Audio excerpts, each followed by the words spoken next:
Hello, everyone. Welcome to the Bay Area Content Marketing Meetup. We're now in Q4, so we do have a really good schedule, including this talk today.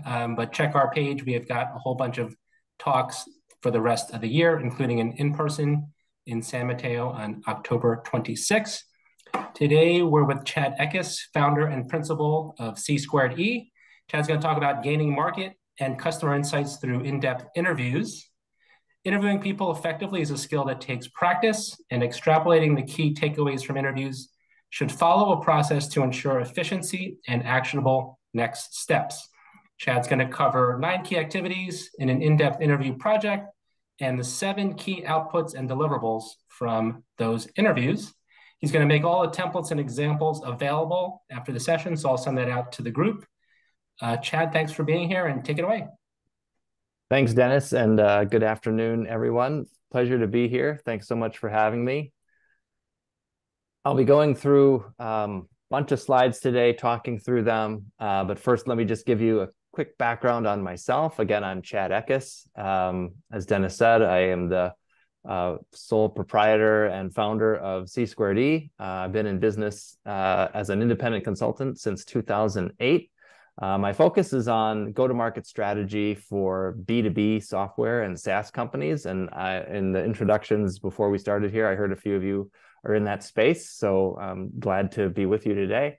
I started my company, like I said, 2008, and I've had the fortune of working for over 35 clients and I think 80 or 90 different engagements, many of which have entailed conducting primary research, including in-depth interviews or focus groups, surveys, things like that. So it's based on those projects and other formal training I've had, where I've honed my methods and like my tools and my practices. And I've actually developed a course on this. And I'm trying to synthesize and condense a lot of that course into this 45 minutes today. That's why it's called Masterclass in 45 minutes. So like I said, I have this 6-week course that I developed for an organization called Pragmatic Institute. They are a training organization for product managers and product marketers. But in that course, I stepped through a full project that I performed, and I explained the steps in the process and the tools and deliverables that come out. So today, again, I'm just hitting the highlights, but there's a lot of content in these slides, so I might be going kind of fast. But I'll give you access to that masterclass and the tools and templates after this. So if you miss something, or if it's just too much all in 45 minutes, know that you can go back and look at the content after the fact. So it'll all be there and presented to you. So Dennis already mentioned this, but again, I'm going to cover 9 activities that go into an in-depth interview project, or at least the 9 that I feel are the most important. And then out of those 9 activities are 7 key outputs or deliverables. And then I'm also going to throw in 10 tips for conducting great interviews. Many of you probably have conducted interviews before, and so you're following a lot of these tips, but these are, good reminders. And then again, I'll give you access to the tools and templates and sample deliverables at the end. It's just a link on my website that's open to the public. Before I jump in, I'll just mention that anybody can ask questions at any time. We'll try to monitor the chat, and I'll try to pause at certain times, but hopefully we'll have a little time at the end as well. So just feel free to chat out questions. Dennis, I know, might be helping me monitor. So let's make this as interactive as we can. Okay, so to start things off, I'll just lay out what I find to be the 9 main activities involved in in-depth interview projects. So I'll go through these quickly because I'll get into each one after that. Activity 1 is defining the scope of the research project itself. Activity 2 is to create an issue tree. Number 3 is to describe your target personas. 4 is to create an interview guide. 5 is recruiting customers for the research. 6 is conducting the interviews. 7 is analyzing the interview notes or transcripts. 8 is identifying recurring themes, recurring voices, and defining the key takeaways. And then the last activity is developing a report of the research. So 9 activities. These are very common for me as I work on in-depth interview projects and research projects. And so I've tried to break up the course and this presentation across these 9 activities. And I'll go into each one of these during this presentation. Stemming from the 9 activities, there are 7 main outputs or deliverables that these sort of projects produce. These 7 deliverables are listed here. I'll quickly read through them. It's the SCQH statement, which SCQH, if you don't know, stands for situation, complication, question, and hypothesis. An issue tree, the persona descriptions, an interview guide, interview notes and transcripts, the affinity diagram, and a final report. And again, I'll be covering these during the presentation. We'll come back to them when there's examples on my course website. So again, in the interest of being interactive, I've set up a quick poll just to start us off. So if you go to menti.com, either on your phone or another tab in your browser, it'll ask you for that 6-digit code there. And then you'll see a poll, you'll see a question come up, and I want you to answer that really quickly. And what we're asking here is which of the tools that I just brought up, those 7 deliverables, has everybody used before? I just want to see where people are at on this, so I maybe know where to focus more time in the presentation. But if everybody could go to that Menti poll right now, we should start seeing some refreshing here. Here we go. Yep. Again, this will just help me and all of us know what people are familiar with if you go to the poll. Thank you, Sean, for chatting in your things you're familiar with, transcripts and the interview guide.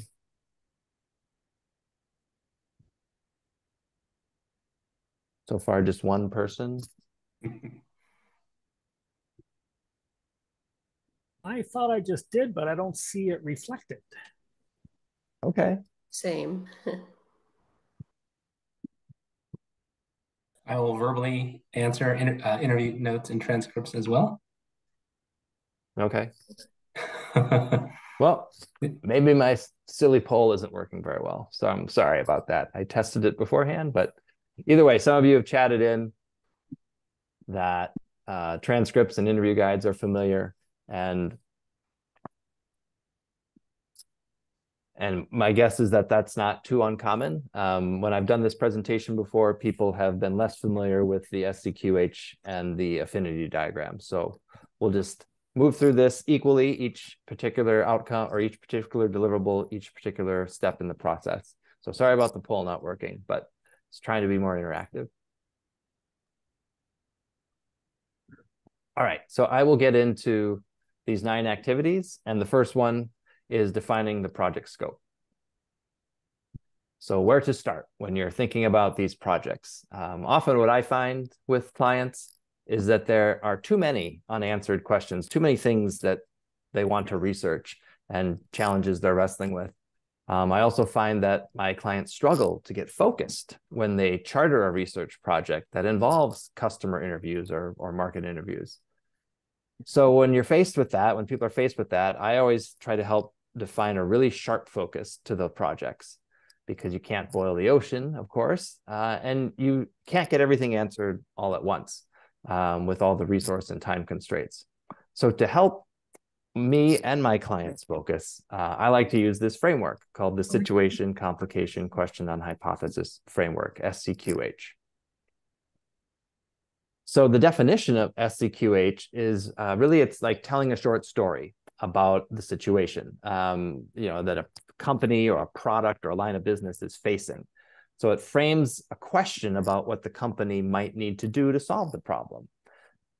So the situation specifically, like when you're starting this story, it's a story that starts relaying something about what the company or the people at the company or the product are going through. But it's something that you already know, like where are we now, or what's the context. The complication brings in a specific issue at that company or with a product. Then the question part of the story is, what do we do now? Or what should we do about it? Do we have a good solution? So it can be a variety of different questions, but it's a single question. And then lastly, the hypothesis states a proposed solution or answer to that question. I have a link down on this page for more information on this, but really I find that definition that's useful, but it really helps to look at examples. So I have an example here of an SCQH statement. And this is from a hypothetical company called Techico, and I'll use that company and examples throughout this presentation. I'm not going to read through this whole slide, but my takeaway for you is that the SCQH, it's relatively short. You can see it's like 1, maybe 2 sentences for each part of the story. And that's intentional. You don't want to ramble on when you're scoping this out. You really want to work hard to keep it short and focused and pointed. Again, that question, it's a really short question there. What is the optimal positioning for Techico? I like to keep them as short as possible, but I know that there's going to be a lot of questions that go along with that main question. And that's really what the issue tree is for. It's an opportunity to break out your big question into a bunch of sub questions and so on and so forth. So again, the issue tree, the SCQH, they're actually quite tightly coupled. Again, the issue tree breaks out the main question from SCQH into a hierarchy, sort of like you see here. The main idea of an issue tree is to catalog and organize all the questions you'd like to get answers to via the research. So you're going to have a lot to start with. It helps to focus on one big one. But again, the idea is that you have a lot of other questions that underpin that main one. One other benefit that I find of issue tree is that sometimes it provides a roadmap or almost a work plan for your project, because maybe the first couple key questions are like a phase 1 of a project, and the next 2 are the phase 2, and the final is the phase 3. It often can be that happens. It doesn't have to be, but it does sometimes work out that it's a roadmap or a work plan. So like SCQH, I find that seeing examples is usually helpful. So here's an example of an issue tree from that hypothetical company, Techico. Again, you can see here there's about 30 total questions. There's 6 main questions and then a handful of bulleted questions next to each one. 30, 40 is not too uncommon in my experience. Sometimes the issue tree that I create is 70 questions, and that's not overly detailed. It's just being thorough and documenting and brainstorming all these questions that you might have that you would like to try to get answered through research. So it's okay to have a big long issue tree, but the point is that you actually perform the task and that you try to put some structure to your questions. There's definitely a lot more I could explain about each of these deliverables and these steps in the process. Again, that's what the full class is for. And there's certainly more examples on the web. But what I want to finish this section with is just some benefits of both the SCQH and issue tree. For one, these tools help you communicate the scope of the research with your peers and supervisors. So you probably won't be doing research in a box. You're doing it with a team or for a particular reason for your organization. So this helps you communicate in advance of the research what you're focused on.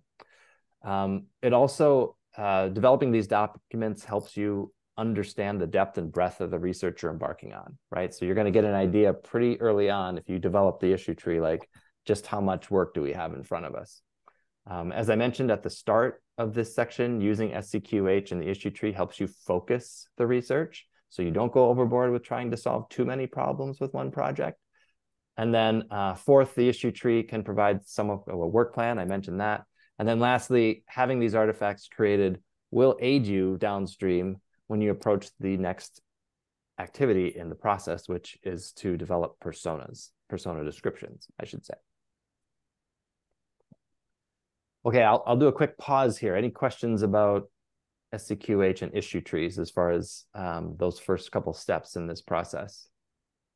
Hey, Chad, we have a question from Margie. It's not about the SCQH, but it's just a general question. So Margie says, great framework. One of the challenges I always have is recruiting the right people to interview, particularly tech and business buyers in B2B orgs. Do you have any sources for that? Even getting my clients to provide names of customers to interview is tough, and getting non-customers is even tougher. Why don't we table that, because step 5 or activity 5, I think, is recruitment. And I've got a lot to say about it, even though it's a short topic today. All right, awesome. But great question. Great question. All right, so the third activity is describing the target personas.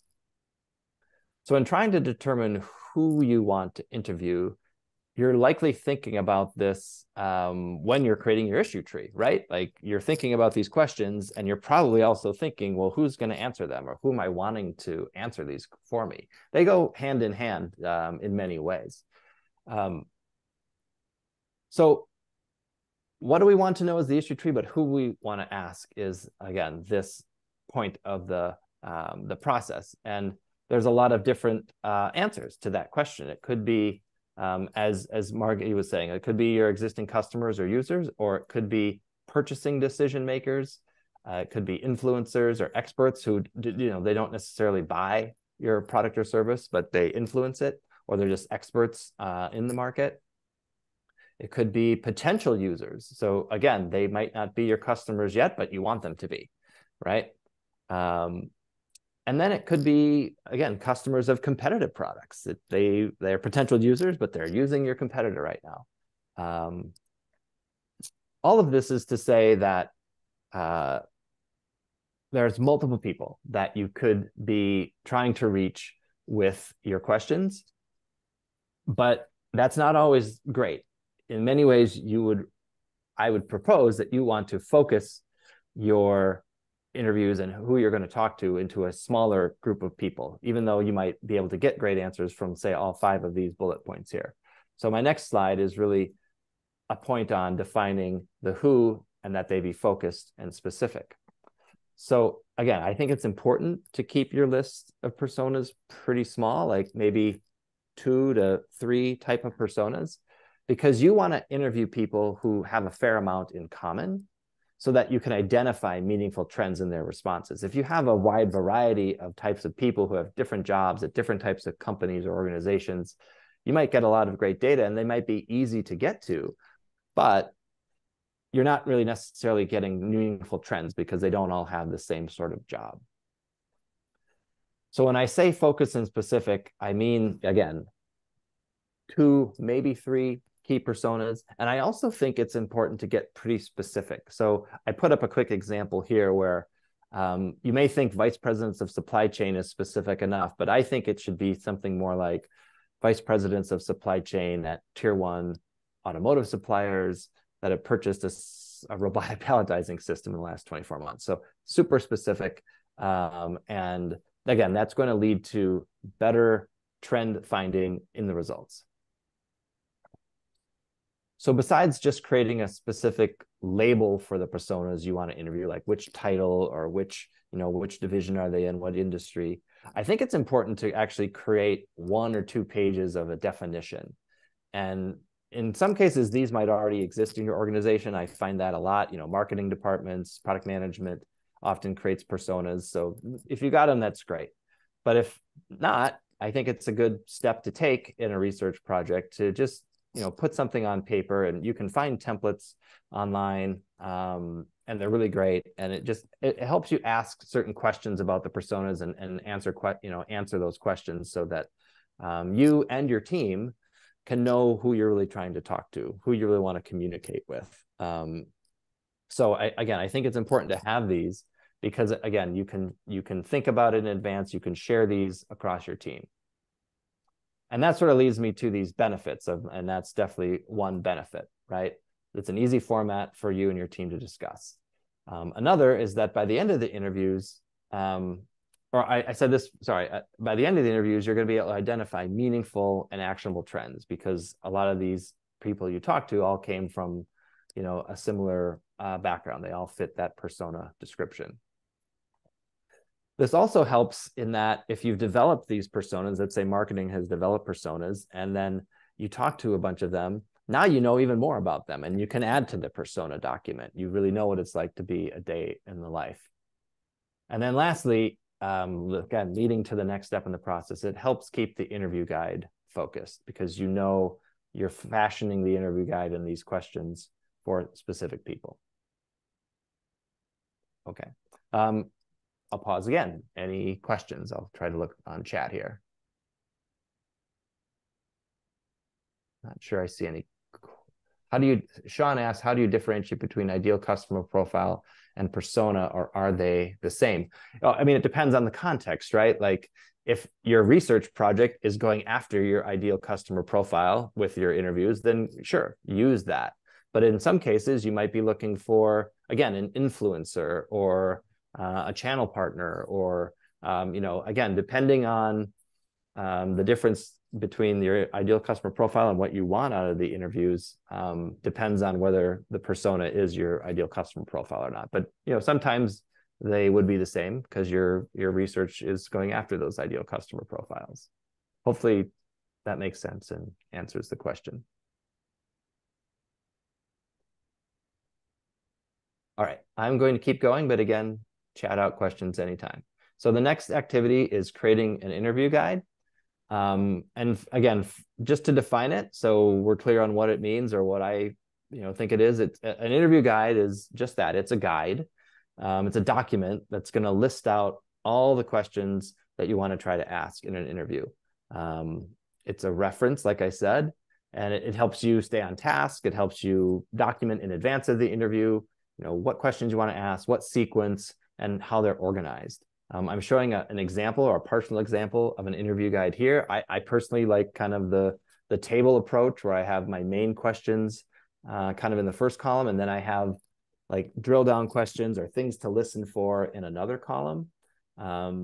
Generally what I'm doing when I'm using the guide is I'm asking that main question, listening for, prompts to inject another question or things like that. But other people might just use, they might not use rows and columns. They might just document all their questions in a document somewhere. But the key is, in my opinion, is that you want to produce an interview guide first in order to plan out your interviews. So what I'll talk about are characteristics next of good interview questions, and then how to put them into a good interview guide. Those are the topics I can cover here. So again, you're going to create a bunch of questions that go into this interview guide. You already created an issue tree. What are some good characteristics of questions? My first tip is that they're open-ended. So they should be questions that start with words like how and why, or invite the person to tell you a story about something. Using these sort of questions often helps make the interview more like a conversation, which is usually both more comfortable for the participant, but it also, in my experience, results in richer and more revealing answers. Another reason for open-ended questions is to help the person conducting the interview, probably yourself, to get into that listening frame of mind, because you're going to ask that open-ended question and it's going to result in probably a good, nice, lengthy answer. Good questions help make the participant feel like they're the authority on the topic, which is what you want. You want them to feel like they're there to help you, and that you're there to capture their expertise, as well as allows you to capture more emotions too. So answering open-ended questions definitely brings out emotions and really interesting things from people as they talk. So the opposite of that, of course, would be like a binary question, a yes/no question, which certainly you can ask and often will come up during an interview, but I don't recommend a lot of them. Namely, because it just cuts off the potential for that dialogue, that conversation, right? So when you're creating that interview guide, you might be thinking about asking a question like, "Hey, do you teach career readiness skills in your courses at school today?" And they might say yes. Okay, that's not very interesting. But a better way to ask it would be, "How do career readiness skills fit into your courses today?" So I think that's just a good tip for everybody, to always think about your questions and try to make them open-ended. All right, so those were some tips on questions, but what about the guide itself? Besides high-level open-ended questions, which I already covered, think about, like you saw in my example, drill-down questions or prompting questions, because you may be thinking or wanting to hear certain things, and they might not go there with their answer. So have a couple of questions ready to sort of ask them more directly, like, oh, well, what do you think about that? Or I didn't hear you say this. Is there a reason for that? Can you elaborate? Things like that. Another tip is to think about your questions on how you sequence them and have the first question be a good question, but not too difficult. If you asked a really difficult question up front, I find that can backfire because the participant might get defensive or they start being less willing to, give you long emotional answers. So start with something that's not too difficult just to get the conversation going. Another tip is to be particular about how you phrase the questions. So spend some time crafting 2 or more versions of a question, bounce the ideas around with your team, and decide which one you think will elicit the best responses. Don't forget to refer back to your issue tree because you created all those questions and you want them answered. So use that as a guide to go into your interview guide. Another thing that's a good tip is just to remember that it is a guide, because even though you may list questions in a particular order, the interview likely won't flow that way all the time. So it's good to just be able to be flexible, like, oh, they're sort of talking about this now, and that's actually question 5, and I'm only on question 2. Well, go to question 5 then. Just listen for those answers. You can come back to question 3 later. What's important on that, sorry, I lost my train of thought, is that the guide will help you keep focused on everything you want to cover. So again, even if you're not going in sequence, you're just, you have it there to know, like, here's all the things I do want to cover, even if we don't go in that particular order. And then lastly, when you're creating your guide, you do have to be very conscious of how long you're planning the interviews to take. I find often they're 30, 45, or 60 minutes. And therefore, I have these recommendations on like how many main questions you'd want to have in like a 30 or 60-minute interview. So just as a guide there, that's based on my experience. So just like the other sections, I've put up 4 benefits of interview guides. I've covered all of them, so I won't read them. And I'll just quickly look for questions on the chat, which I'm not sure I see. Oh, wait, here's a question from Jeff. How do you keep the interview process unbiased to ensure that the insights gathered are not influenced by the interviewer's expectations or assumptions? So I think one good way to combat that is to work with others on your team to come up with the interview guides and have them counterbalance you and maybe say like, oh, hey, you're using too much of your experience, or you're making assumptions there with that question. You might want to reframe it or rephrase it. The second thing is just to be conscious of your bias, whether, again, you're a marketer, a product manager, or whatever. Be conscious of it and just pull yourself out and say, how would somebody in their shoes really respond to that question? Am I leading the witness too much? Sometimes you do want to lead the witness, if you will. You might want to put a question in there that really gets to a particular area, but generally speaking, you want to allow that person you're interviewing to give you their answer unaided, right? Without any real guides. So I think, Jeff, to your question, I think having other people try to bounce ideas off of them and give you that sort of feedback with that lens, I think that could be helpful. Yeah, Chad, I would also add that that's the beauty of the open-ended, because the open-ended lets the interviewee guide the answer, whereas sometimes, like you said, with leading the witness, the person asking the question can phrase the question in a way to get the answer they want, but that's really not the point of the interview. Right. Yeah. Great call out. Okay, here we go. Keep going. So one of you, I think before we started the call today that I met briefly, was interested in the recruitment process. So we'll definitely get that here. And I know someone else asked a question right at the start as well. So this is an important topic. And the first thing I'll say about recruitment is not to underestimate its importance and the amount of time it can take. I have really yet to experience a project, or certainly not many projects, where recruiting and securing people to participate was quick and easy. So maybe all of you have experienced the same thing. So this is a pertinent topic to cover here. So given that, I'm certainly thinking, and you should be thinking about recruitment near the beginning of the project. So even though I've mapped this out as a 9-step activity, nine activities, they are discrete activities, but you sort of need to run some of them in parallel, including this recruiting one. Because of course it's pointless if you create your interview guide and you've created the issue tree, all these other things, and you get to the point where you can't get people to show up to your interview, or you're stuck in getting that done. So definitely be thinking about it soon.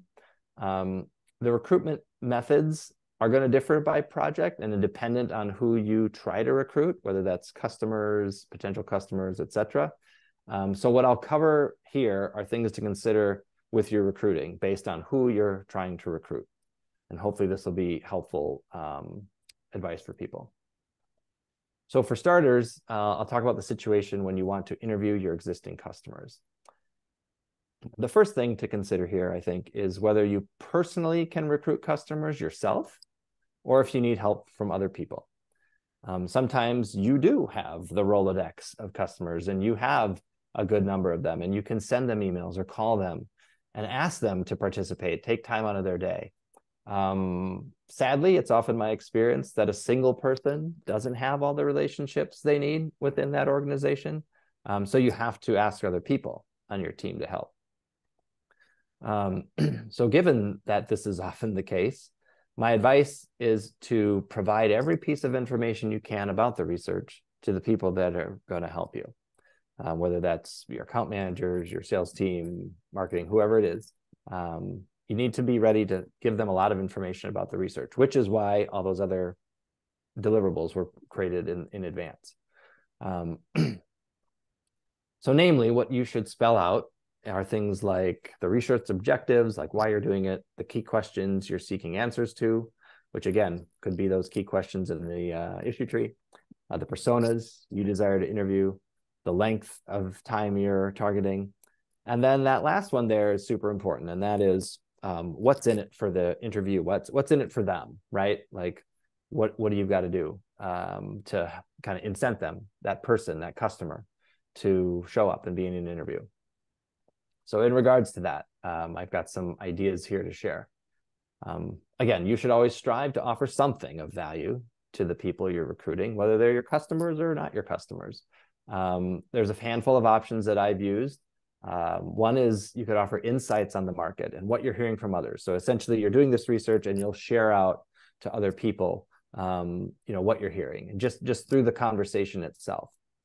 You can also maybe offer them the opportunity to get connected to other customers you're interviewing, because maybe they're not competitive, but and so they'd be happy to meet others who are sharing similar problems and solving them in different ways.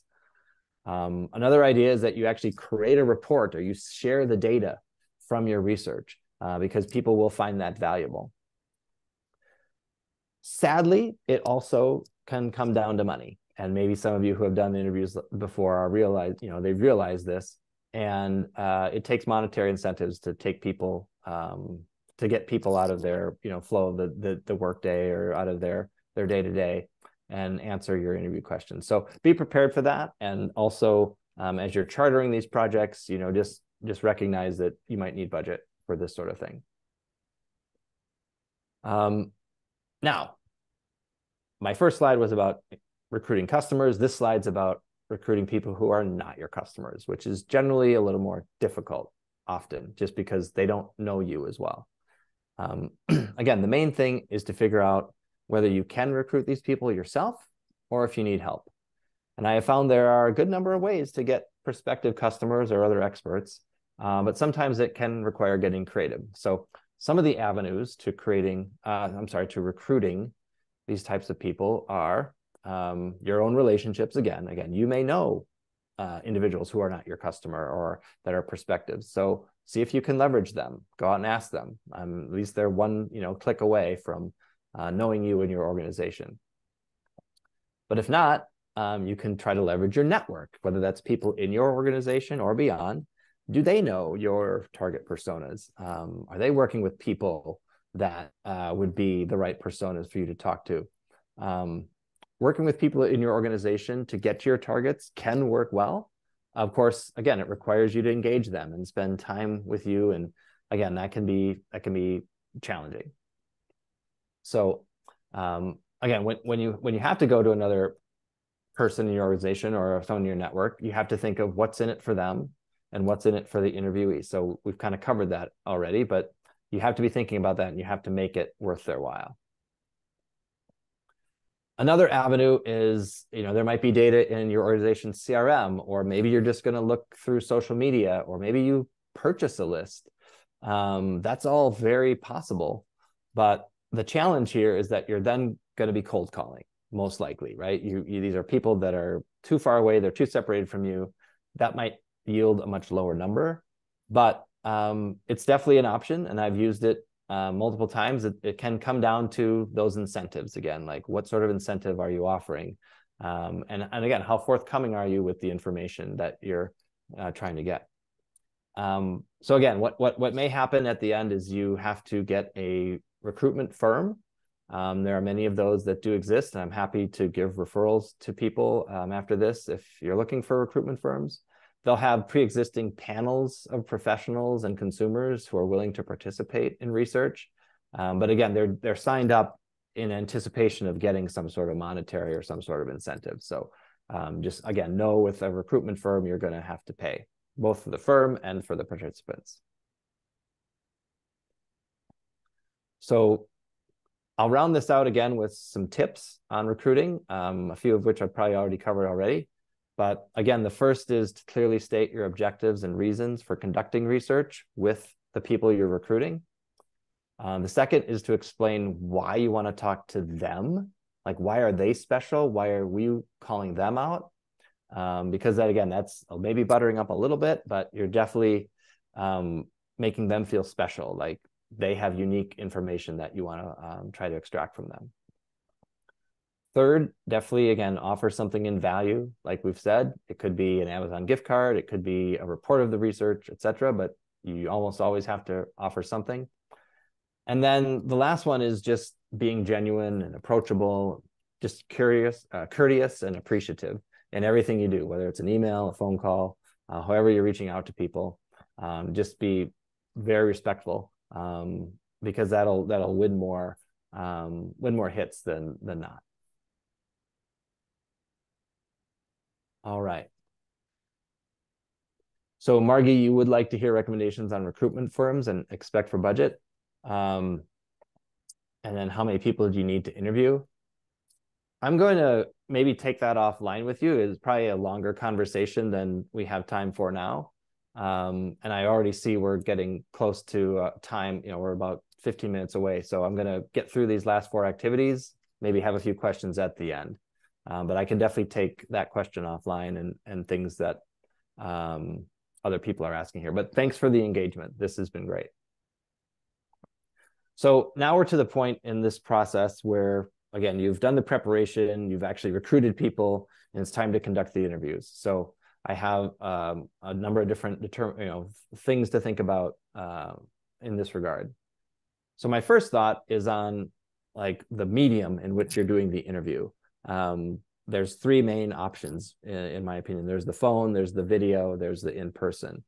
Pros and cons to each. I definitely recommend and almost always do phone or nowadays video. Essentially, it's just much more convenient for the participant. You don't have to try to meet them somewhere. In person is great if you're looking to see more body language and really establish a relationship. But for doing a lot of interviews for a particular project in a condensed amount of time, the standard seems to be becoming the Zoom and or the phone call. So I've thrown up some pros and cons here. I won't read through all of them in the interest of time. But again, I think the phone and the video are becoming very standard, and it's just a convenience factor for almost everybody. But there are other determinations to make when it comes to your interviews, besides just, is it going to be phone, video, or in person? So I've got a few things to cover here. First, you should decide whether you're going to record the interviews. And I very much recommend that you do. And I found more and more these days that participants are comfortable with this practice. I know I am. I mean, we're recording this meeting and recording just becomes so common. I always tell people, of course, that it's going to be recorded. And in fact, I ask them permission. And very rarely have I had somebody tell me they don't want it recorded, but I definitely recommend recording them. Next, you should determine how you're going to capture that information. Is it going to be transcription? Is it going to be you're taking notes? I recommend transcribing, and not just, you know, the AI that might come with your video or your phone system, but I recommend having somebody transcribe it, like I have a human involved, and I can tell you a little bit about that soon here. Again, whether you want to hire someone to do this or not, the benefit of having the interview transcribed is that you don't have to worry about taking notes. Just wanted to cover that, because when you're in the interview, you don't want to look like you're just taking notes and you're not listening to the person. You definitely want to be listening and not have to worry about getting everything captured. In terms of scheduling the interviews, this is not trivial. It can be a time sink for those of you who have gone into this before. There's a basic way, which is to do it yourself. If you're doing the interviews, you can use emails and send calendar invitations, and that's fine. There's going to be a lot of back and forth emails, most likely. But you should, if you can, try to leverage some sort of online polling or calendar tool where your participants can go and find a time on your calendar and just book it. That saves both people, honestly, both parties, a lot of time. If you're fortunate, have someone else do it for you. That's always nice. I usually don't have that myself. But I will say, if you hire a recruitment firm, they'll often offer sort of scheduling services. Again, they have to have access to your calendar and your openings. But you know, you might be able to send them like a bunch of openings for like the week, and then they can, you know, put calendar invites in as they recruit people. So just know that having someone assist can be helpful, and that research firm might be able to do it. Okay, so after figuring out when and where and how you conduct the interview, there are still some details to attend to as you're preparing for the interview. So this is just coming kind of right up to the interview, not quite in the interview itself. So for starters, I recommend that you do research on the person you're going to be interviewing. Maybe that's a no-brainer thing, but you got to make sure you have time for it. So make sure you do it. Again, this information can help with icebreakers when you're getting the conversation going. It's just build rapport, but it's probably going to play into the interview somehow, because you want to know their organization or the type of customer they are. Next, you should review that interview guide and highlight any questions that you particularly want to ask this person, because you've done your research on them and you're like, oh, this person probably knows a lot about this, so I'm going to kind of highlight that question. Additionally, make sure when it's a phone or video, you have a reliable conference line, reliable microphone, reliable headphones, things like that. I've had situations where I couldn't start the recording right away because my software needed an upgrade. So just try to get all those things out of the way before you get on the interview. And also make sure you have that person's phone number and email address handy, because, probably once out of every 7 or 8 times, they're not going to show up right away. They've either forgot, or they're late, or they didn't get the calendar invite. Something's going to go wrong. So just be ready to call or email them, because they might be like, oh yeah, I'm still available. Sorry, I didn't have my calendar, but I'll get on the line now. So just have that stuff ready. Make sure you have a good microphone. I said that already, I guess. And then, make sure you're in a place where there's not a lot of noise and distractions, people behind you, people around you. Hopefully they're doing the same on their end. But again, these are just maybe some little details to check off. But I find that, having a checklist or just thinking about these things is important.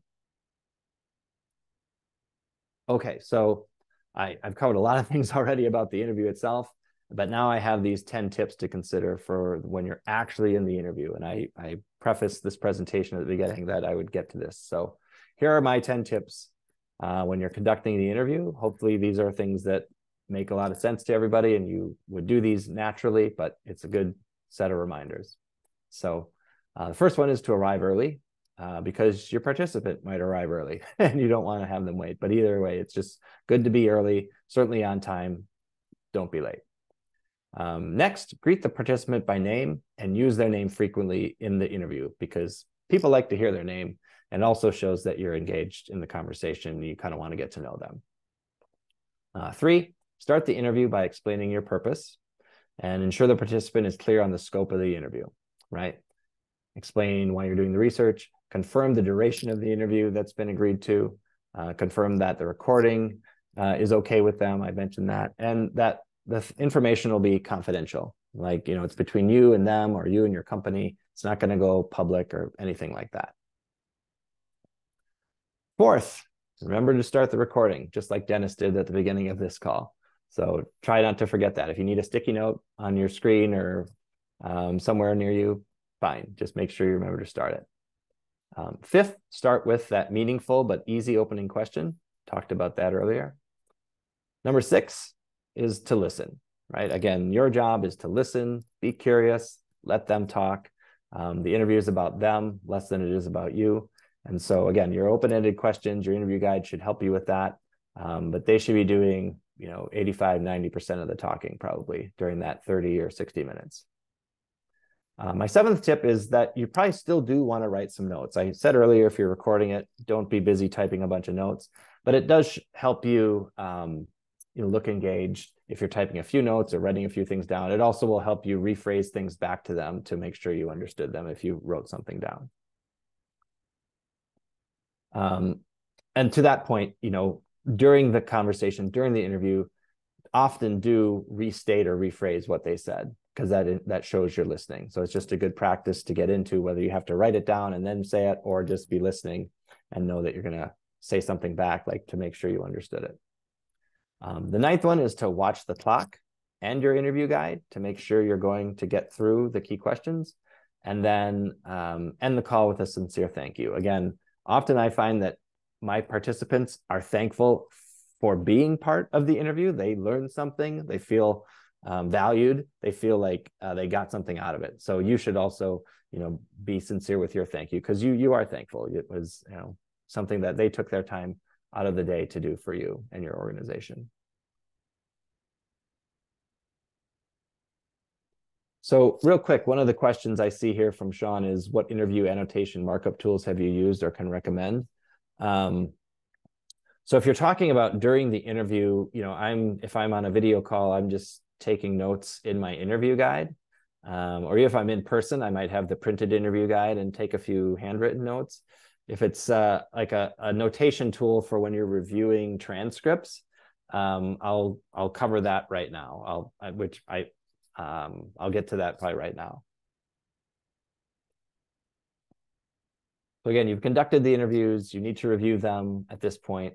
And I have a specific way I like to do this, which I'm here to share and hopefully is going to be beneficial for those of you, but there's certainly other ways to do it than mine. But I've learned this way and I've honed it, and it works for me.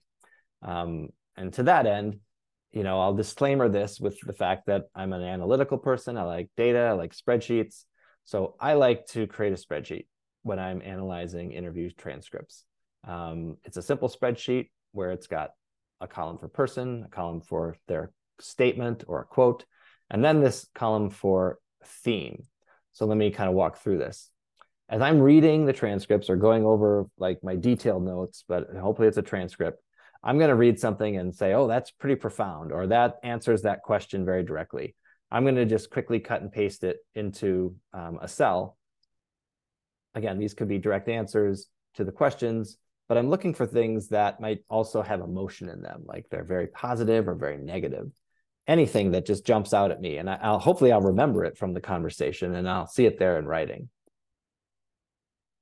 I also like to use this method because I am going to use these statements and quotes later when I present my findings, when I present things in a report. Now, once I do that, and I usually do it each time I create a statement or a quote or I capture one, is I create a 3 to 7 word theme that really characterizes what that meant. And this, again, is what's going to be reused. I'm going to find similar statements from other people, and I'm going to use that theme. And the idea here is to identify those common themes across the people that have been interviewed. So here's just an example of what that spreadsheet might look like for the person I interviewed, Matthew Broderick, in this case. And you can see different size of quotes. Some are like 2 words, some are a whole paragraph. But then I boil it down to those themes. And you can see there's not a lot of repetitiveness in those themes. A couple times there is, but it's essentially my opportunity to categorize a quote. And I'm going to do that across all the quotes and all the people that I'm cataloging. So you may think that this is going to be a tedious process and it's going to be a big spreadsheet, which is true, but this really benefits you when you get to this next activity. And that's when you identify the recurring themes, the voices and key takeaways. So let me explain how this all comes together. So again, here I'm going to use a spreadsheet. Just another tab maybe in the spreadsheet. I'm going to generate a list of all the themes that I've created or that were created. And then I'm just going to do a count of those themes and kind of get a frequency idea. Essentially, how many times across all the participants the same theme came up. And when you do this, you're going to see which ones are the most frequent and probably what the biggest voices are, the biggest themes are across all these people, which is great. You've sort of quantified now, this very qualitative data set. Again, I'm an Excel guy, so this is a pivot table or the count if function. It's not too tricky. But the benefit, again, is just you can see the most common themes. And this provides quantitative evidence of what the audience is thinking. But to take it even further, I often use, or what could be used, is what's called an affinity diagram. And for those of you not familiar, an affinity diagram is a way to group and organize information to just help you communicate it more efficiently. It's sort of seeing the forest through the trees. And it looks like a tree. It looks like a tree with branches.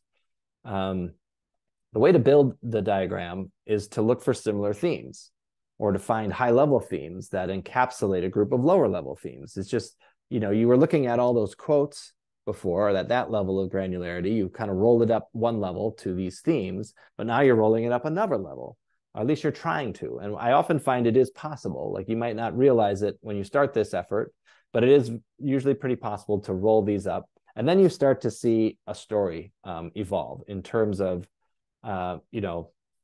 what is this research really telling us? What is it really asking us to do next?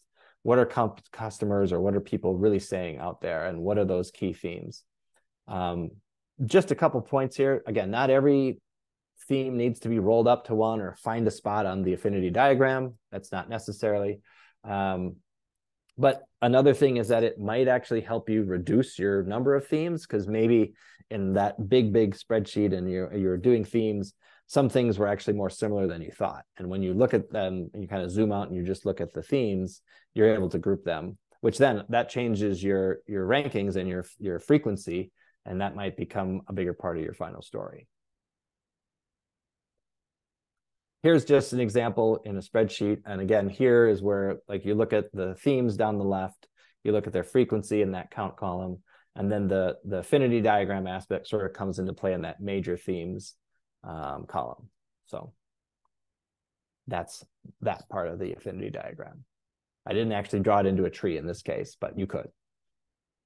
Okay, I've got 0 more minutes, it looks like. I just saw the clock go to 1 p.m. Pacific. So sorry for not getting through everything in the amount of time. I have just a few more slides, and then we can get everybody on their way, or if people want to stay and ask questions, I can do that. But the final activity is to develop a report and the results of the research. And I always have to do this in my line of work. And I think anyone who conducts research should probably put the results into a document somehow. So I've got a couple of ideas on how to do this. So when I start thinking about the report or the document I want to create, I actually have 4 things that I'm considering. The first is I need to determine if this is meant, the report is just providing data, or is it also intended to persuade the audience? And the answer to this will depend on why you embarked on the research in the first place and what your role is in making decisions on the research. But you should determine which of these 2 is the purpose. You also need to think about who your audience is, of course. Is it senior management, product management, customer service, et cetera? Either way, you just need to tailor the report to their needs. Thirdly, I need to land on the most important takeaways I want to have the audience leave with. And these typically are things like the key themes that came out of the interviews and that affinity diagram, or it could be specific answers to the issue tree questions. And also, it's most likely the what's next. So we did this research. What do we do now? We did it for a reason, and what do we do? And then lastly, I need to determine if the report is meant to be read by my audience or if I will be presenting it in a meeting. So there's a big difference. And if you're going to present it, it's probably going to be in some sort of slides. If they're going to read it, maybe you just put it in a document. Slides can be useful as well. In terms of ideas for the layout, besides those 4 aspects I just mentioned, it's important to figure out the sequence of the information you're going to put in the report, in the document. I tend to follow one of 2 sequences, whether it's the most important information is first, or maybe it's last. So for example, if the most important information is first, the table of contents might be like, it's an executive summary with the conclusions and the next steps. So everything, sort of the bottom line is right there at the top. And then it might get into the process that was followed during the research, the key takeaways, supporting data, so on and so forth. Alternatively, again, you could start with the research process and talk about, and communicate. Here's what we asked. Here's who we talked to. Here were the key takeaways and themes. And then build up to the conclusion and what you're planning to do next with this data. So again, each report approach has its merits. And which one you use usually would come down to probably who your audience is. So I find that, the executive leadership teams that I report to, they want that executive summary up front, and then they'll read the rest if they have time. Whereas maybe, let's say engineering or customer support, they might want to see the whole process first and see all the build up to the conclusions, because that's a more logical way to think through it from their heads. It just depends. Again, it kind of goes back to know your audience and how you want to lay out the report. So I have here just a few examples of like slides. Again, these are just for your benefit. You may, this is a typical table of contents, of course. In this case, the report reveals the conclusions and next steps at the end. So there is no executive summary. Again, I've done them the other way. Here are a couple slides that I usually include. One that lists all the participants. I think that's important to list out, who did we interview, where were they from, things like that. Another then lists, of course, the key themes. So that column in the spreadsheet where you ranked all of the frequency of the themes. Here's another couple of examples that are a little more fun or a little more interesting. One is a word cloud. So if you take all your transcripts and put them into a word cloud program, it comes up with a pretty cool diagram. And then that often points to, the themes that you derived. And then the other one there on the right, one thing I like to do in my reports is often cut and paste some of those key quotes from customers. I think, the ones that show emotion are the ones that really make a point. I think that really makes an impact on anybody who reads the actual report. Oh, darn, I didn't get done in 45 minutes, so I'm really sorry. I'm sure some of you had to jump off, but this is now finally the end of the presentation. The course materials, as I said I'd share, are here at this URL. It's c2e.com/masterclass. This is what you'll see when you go there. I can put it into the chat really quick here.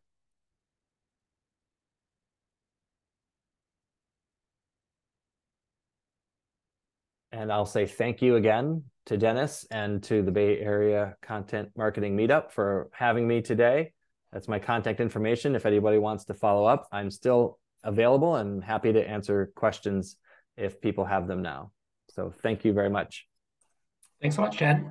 I'll also share a link to this with the group on our meetup page for this event. Are you open to folks here to connect with you on LinkedIn? Oh, yes, absolutely. Okay. Yes. Excellent. For sure. And good, because I already sent you an invite. Marvelous. Yeah, absolutely. Love it. I guess there's still a good chunk of folks around. If there's any questions, we have time for one question. Does anyone have a question? Well, I do, have a but question. Can I? Oh, but I don't want to like use it up if I'm the only one. It's not that important a question, but you go ahead, whoever you are. thanks. Hey, it's Andrea again. Great presentation. I really liked all the report layout ideas and things for the end.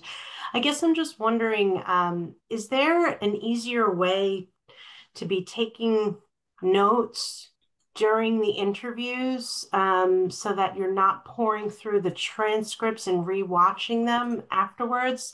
Like I'm trying to get to a quicker way to get to my affinity diagram, but Yep. perhaps there isn't. I haven't come up with one other than I think someone mentioned it in the chat. If you have a colleague take notes for you. So, and I think I also saw in the chat, there's more and more like with Zoom. I think I see Otter. I saw maybe Fathom. There's some real time, pretty good transcription, engines that are tied to Zoom and probably Google Meet. I haven't found them to be. They're certainly not flawless in terms of accuracy. And so I've often had to either go through them myself, or I have a firm that I outsource transcription to, and it's one of their key offerings, doing interview and focus group transcription. So they turn it around in 24 to 48 hours. It does still require you to go back through, but I find that unless you have that real-time perfect transcription or really great notes that someone else took while they were in the meeting, and then you have it there for you quickly, it's hard to be as thorough with just your memory, right, and just your the notes that you were able to take, because again, I find the benefit of being engaged and not heads down or trying to take a bunch of notes is far outweighs the cost of then having to reread transcripts.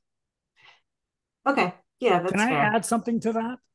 Yeah. Because I've done mass interviews for articles I've written where I'm interviewing like 40 or 50 people. This is a few years ago. And I was always looking for some kind of a shortcut to conserve time, like you just described. Yeah. And shortcuts always take longer. So maybe it's like every hour of interview, plan on 1 or 2 hours of reviewing, pulling out notes, and maybe just plan your time that way. Yeah, and for what it's worth, those recordings, I went back to a recording from someone I interviewed like 5 years ago, last week. I remembered something. It's like, what did he say? So yeah, make those recordings and save them. You will go back to them. Okay. Yeah, and just to your sort of question there, Andrea, I find that a 1 hour audio interview will take you 20 to maybe 30 minutes to read and catalog the way I described in with the spreadsheet. It's not a one-to-one. Okay. You can read much faster, and the reality is, because you're asking open-ended questions, there's things that your participant's going to say and tell you that aren't relevant. So you'll read through it, but you're not going to capture anything out of it, if you know what I mean. And there's still value in all of that, right? Because for the 20 times that somebody didn't say something very interesting, there's one time where somebody says something really interesting, and then you're glad you caught it and you got it verbatim in a transcript. Okay. I think the one other thing I would say is immediacy. Like if you have some time set aside to review that transcript and make those highlights right after the interview, you'll usually remember the couple of things that you want to make sure that you highlight.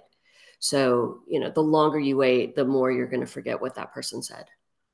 Yeah. And another point is that's a good idea for you to write some notes while you're doing the interview, because you'll oh, they said this, or I typed that out and I underlined it in my notes, so that you'll want to look at those when you're using the transcripts, because you'll cross, triangulate and be like, oh yeah, I remember they said that. I'll go right to that in the transcript and make sure it kind of, gets captured in my report.